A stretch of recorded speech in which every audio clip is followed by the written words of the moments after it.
네, 반갑습니다. 한 주간 잘 지내셨나요? 오늘은 우리 하우머스의 마태복음, 마태복음에 해당하는 4장을 우리 보려고 하는데요. 마태복음 4장의 전반부는 예수님께서 마귀에게 시험 받으신 내용을 다루고 있습니다. 굉장히 많은 의미들과 굉장히 다양한 관점으로 우리가 이 사건을 바라볼 수가 있겠는데, 예수님께서 일단 마귀에게 시험을 받으신다는 것, 물론 예수님께서 성령에 이끌리어 마귀에게 시험을 받으시지만 마귀가 등장합니다. 그리고 예수님께서 성령에게 이끌리어 가시죠. 성령에게. 자, 우리가 일단 이 내용을 통하여서 우리가 볼 수 있는 것이 뭘까요? 예수님께서 마귀에게 시험을 받으실 때 성령에게 이끌리어 가셨다. 우리가 지난주에 보았던 것처럼 예수님께서 일단 죄가 없으신 예수님께서 세례를 받으셨다는 것 자체가 우리에게 굉장히 충격적일 수가 있는데, 거기서 한 걸음 더 나아가서 예수님께서 마귀에게 시험을 받으신다 라는 이 내용에서 사실 굉장히 중요한 것은 예수님께서 성령에게 이끌리신 것이죠. 예수님께서 성령에게 이끌리신 것이 굉장히 중요합니다. 왜냐하면 예수님께서 성령에게 이끌리시지 아니하고 그냥 예수님께서 마귀에게 시험을 받으셨다라고 한다면은 예수님과 마귀의 어떤 대등한 느낌이 들잖아요. 그렇죠? 예수님께서 적어도 마귀보다 아래이거나 마귀와 대등한 느낌이 들게 되는데, 그것이 아니라 예수님께서 성령에게 이끌려 마귀에게 시험을 받으셨다는 것이 우리에게 주는 의미는 무엇이냐면, 우리의 삶에 어떠한 유혹들, 고통들, 환난들이 찾아올지라도 그 모든 것이 결국에는 하나님의 모든 섭리와 주관 아래 있다는 것을 우리에게 바라보게 한다는 것이겠죠. 이와 유사하게도 우리가 구약 성경에 보면 욥기가 있습니다. 욥기.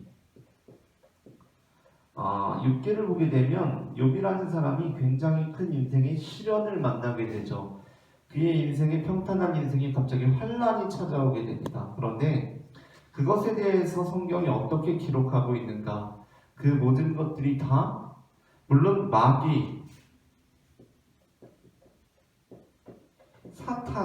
사단이라고도 하는데 사단으로부터 비롯된 것이지만 그 모든 것을 운영하시고 그 모든 것을 관장하시는 분은 누구시다? 바로 하나님이시다라는 겁니다. 그리고 이것을 우리가 사실 바라보는 것이 굉장히 저는 신앙에서 중요하다고 생각해요. 물론 이것을 어떠한 방향으로 바라보느냐가 하나의 쟁점이 될 수가 있을 거예요. 무슨 얘기냐면 나의 삶에 환란이 찾아오고 시련이 찾아왔을 때, 정말 우리가 이해하기 어려운 힘든 일들이 찾아왔을 때, 그럼에도 불구하고 하나님께서 내게 별다른 도움과 해결책을 주시지 않는 것 같은 느낌이 들 때, 우리는 이것에 대해서, 이러한 상황에 대해서 그냥 하나님께 불평하고 원망하면서 하나님 자체를 부인해 버릴 수가 있겠죠. 그렇죠? 하나님 같은 건 없어. 있어도 그런 하나님이 무슨 필요가 있겠어? 라고 말하는 겁니다. 내 삶에 시련과 환난들이 찾아왔을 때 하나님에 대한 믿음을 저버리는 거예요. 하나님에 대한 믿음을 저버리고 그냥 그 시련 속에서 그 환난을 그대로 수용하면서 그냥 살아가는 겁니다. 수용하면서. 내 삶에 이러한 환난들이 찾아왔는데 이것을 하나님께서 주신 것이라고, 하나님께서 적어도 허용하신 것이라고, 그럼 나는 그런 하나님을 받아들일 수 없어라고 하면서 하나님을 부인하고 나에게 찾아온 시련들을 그저 수용하는 수밖에 없겠죠. 그렇죠? 그저 수용하는 수밖에 없을 거예요. 그러나 또 다른 관점에서 우리가 이 삶의 시련과 환난들 속에서 이것이 하나님께서 주신 것이다라고 하는 이 믿음이 본래 이 가리키는 방향이 무엇인가? 왜 기독교인들은 그렇다면 그렇게 말하는가라는 것을 볼 때 기독교인들이라고 해서 삶에 시련이 없고 삶의 환난들을 우습게 여기기 때문에 그런 것이 아니거든요. 사실 예수님 믿는 사람들도 환난이 있고 어려움이 있고 시련들이 찾아옵니다. 그렇죠? 시험들이 있어요. 그런데도 불구하고 그렇게 이야기하는 그 이유가 무엇일까? 그것은 나에게 이 시련을 주신 분이 하나님이다. 어떻게 하나님이 그럴 수 있는가라고 불평하고 원망하는 방향으로 나아가는 것이 아니라 그 시련을 사실은 극복하기 위함입니다. 극복. 예수님을 믿는 사람들, 기독교인들은 어떠한 사람들이냐면 나에게 환난과 시험들이 찾아왔을 때 이 시련이 하나님께서 적어도 허용하신 것이라고 믿는 거예요. 그리고 그렇게 믿음으로 인해서 어떻게 하는 거죠? 나에게 온 이 시련과 환난들이 굉장히 나에게는 무겁고 힘든 일처럼 여겨질지라도 이것이 하나님께서 나의 지식보다 그리고 내가 세상을 보는 눈보다 훨씬 위대하신 하나님께서 이것을 허용하셨다는 것은 어떠한 의미가 있을 것이다 라고 여기면서 그것을 극복하는 방향으로 나아가기 위함이라는 것입니다. 그래서 이제 우리에게 왜 환난과 고통이 있는가, 왜 시련이 있는가? 욥이 당한 시련이 절대 쉬운 시련이 아니잖아요, 그렇죠? 엄청나게 큰 시련이 왜 찾아오는가? 그리고 그것을 우리는 어떻게 기독교인들 하나님을 믿는 사람들은 그것을 어떠한 관점으로 바라보느냐에 대해서 우리는 그것을 하나님이 적어도 허용하신 것이라고 보는데 이 방향이 우리는 이쪽에 있는 것이 아니라 이쪽에 있다라는 것입니다. 그러한 의미에서 예수님께서 성령에게 이끌리어 마귀에게 시험을 받으신 것, 이것이 굉장히 중요한 내용 중에 하나라고 할 수 있겠고, 또 이제 여기에서 중요한 것 중에 하나는 마귀가 우리 교재에서도 말하지만 마귀가 예수님을 시험할 때 예수님을 어떻게 시험하죠? 마귀가 예수님을 시험할 때 말씀으로 예수님을 시험합니다. 말씀. 성경으로 시험한단 말이에요. 성경. 마귀가 예수님을 유혹할 때 성경으로 유혹합니다. 성경 말씀을 근거로 대고 있어요. 자, 성경은 물론 굉장히 중요하죠. 우리 신앙생활 안에서 성경은 굉장히 중요합니다. 성경은 하나님께서 우리에게 주신 특별한 계시이고 하나님의 말씀이에요. 우리는 이것을 인간의 말로 이해하지 않고 하나님께서 우리에게 주시는 말씀으로 여깁니다. 그러나 그렇다고 해서 이 말씀이 그 어떤 상황이나 맥락에 상관없이 우리의 마음에 작용하거나 우리의 영혼을 움직일 수 있다고 생각해서는 안 된다는 거예요. 그것에 무조건 복종해야 된다고 생각해서는 안 된다는 겁니다. 왜 그렇죠? 마귀가 예수님을 말씀으로 시험하고 있기 때문이에요. 여러분, 수많은 사람들이요, 사이비 종교에 빠지고요, 이단에 넘어가고요, 그 현상들 중에 가장 중요한 것은 제가 무엇이라고 말씀을 드렸던 바 있냐면, 어떤 신앙적인 그러한 내용들보다도 어떤 거기에서 이루어지는 경험, 체험, 치유의 사건이 굉장히 중요하다라고 그렇게 말씀을 드렸던 바 있거든요. 그런데 그러한 부류와 또 다른 부류 중에 하나가 어떠한 부류냐면 바로 말씀에 현혹되는 부분이에요. 말씀. 자, 말씀에 현혹된다라는 것이 어떠한 걸까요? 여러분 길 가다가 어떤 전도자로부터 이러한 접근을 받아본 분들 계실 거예요. 말씀으로 이제 신앙인들에게 다가오는 거죠. 말씀을 딱딱 제시하면서 오늘날 올바른 믿음을 갖는 것이 과연 무엇이냐라고 이렇게 주장하는 겁니다. 우리가 그거에 넘어가기가 굉장히 쉬워요. 그 말씀에 넘어가기가 쉽다고요. 그것에 대해서 예수님께서는 어떻게 대응하시죠? 예수님께서는 똑같이 말씀으로 대응하십니다. 말씀. 이것이 의미하는 것이 무엇일까요? 우리에게 의미하는 것이 무엇일까요? 우리가 말씀에 대해서 잘 알아야 된다는 거겠죠.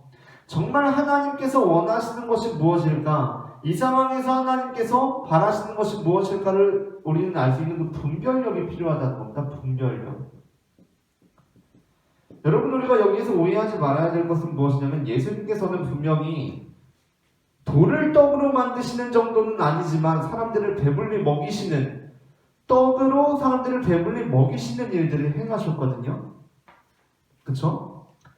그리고 예수님께서는 그 성전 꼭대기에서 뛰어내리시지는 않으셨지만 예수님께서는 물 위를 걷기도 하시거든요. 여러분, 예수님께서는 그런 얘기들을 분명히 하셨어요. 공생의 기간 동안에 성경에 나오고 있습니다. 그런데 예수님께서는 그러한 행위들을 하셨지만 지금 이 상황 속에서 마귀의 유혹 속에서는 그리고 더군다나 말씀을 통해서 들어오는 공격에 대해서 말씀으로 거부하셨다는 겁니다. 무슨 얘기일까요? 상황이라는 거예요. 상황. 지금 이 상황에서는 내가 돌로 떡을 만들 필요가, 성전 위에서 뛰어내릴 필요가 없는 상황이라는 것입니다. 그러니까 말씀이 중요하지만 이 말씀이 어떠한 상황 속에서 이루어지고 어떠한 상황 속에서 이 말씀이 적용되어야 하는가라는 것은 또 다른 문제라고 볼 수가 있다는 거예요. 그래서 이 말씀에 대한 이것이 굉장히 중요한 하나의 주제가 될 수 있겠고, 또 이제 마지막으로 하나 보고 싶은 것은 무엇이냐면,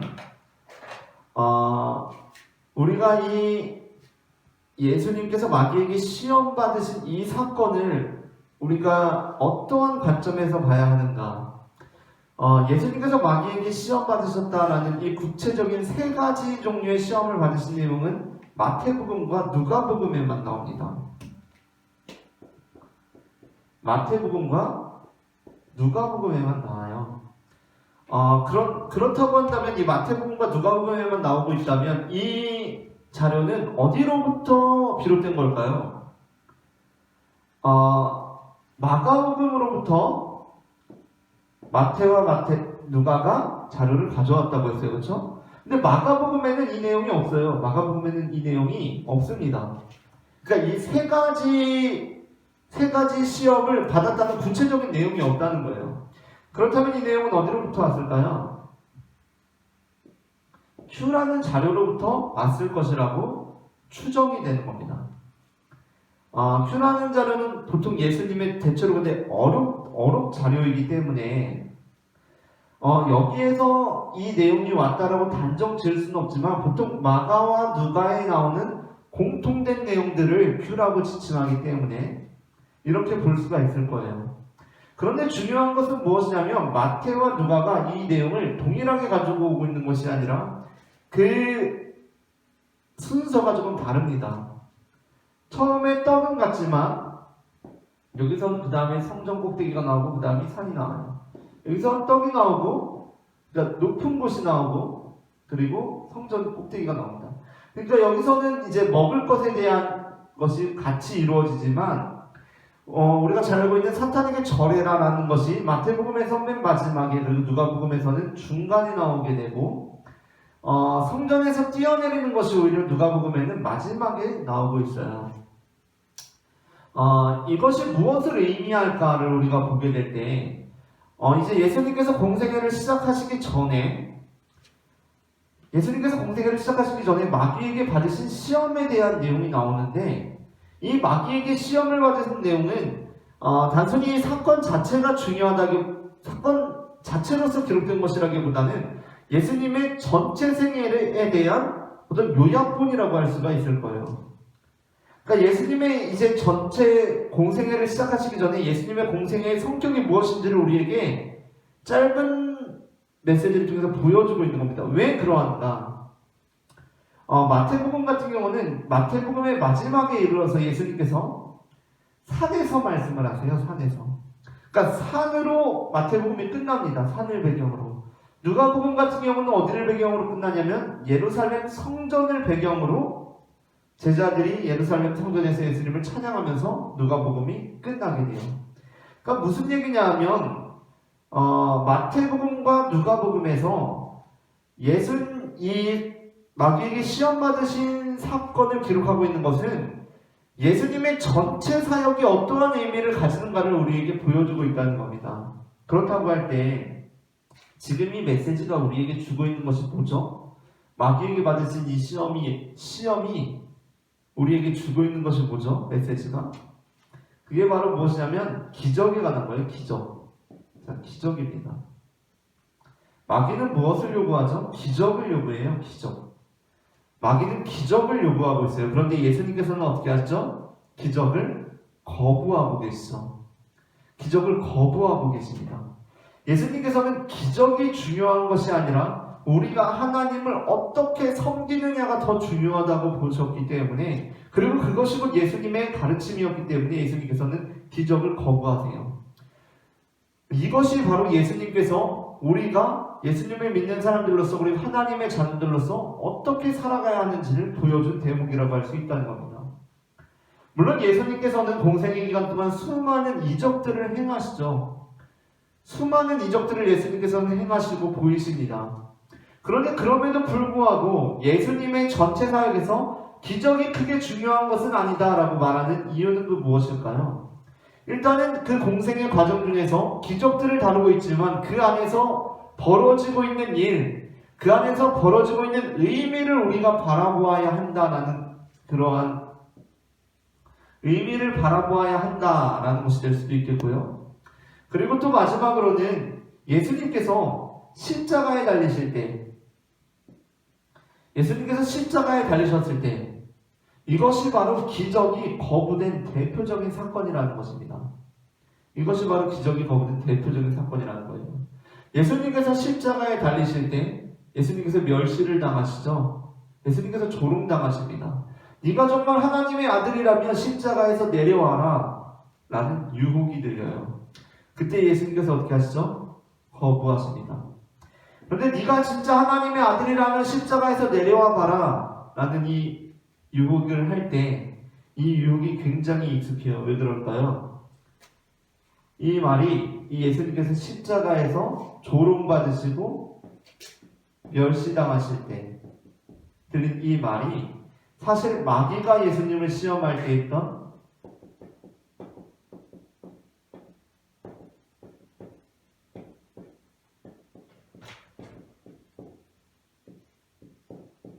만일 네가 하나님의 아들이거든 이란 말을 다시 우리에게 떠올리게 하고 있기 때문이에요.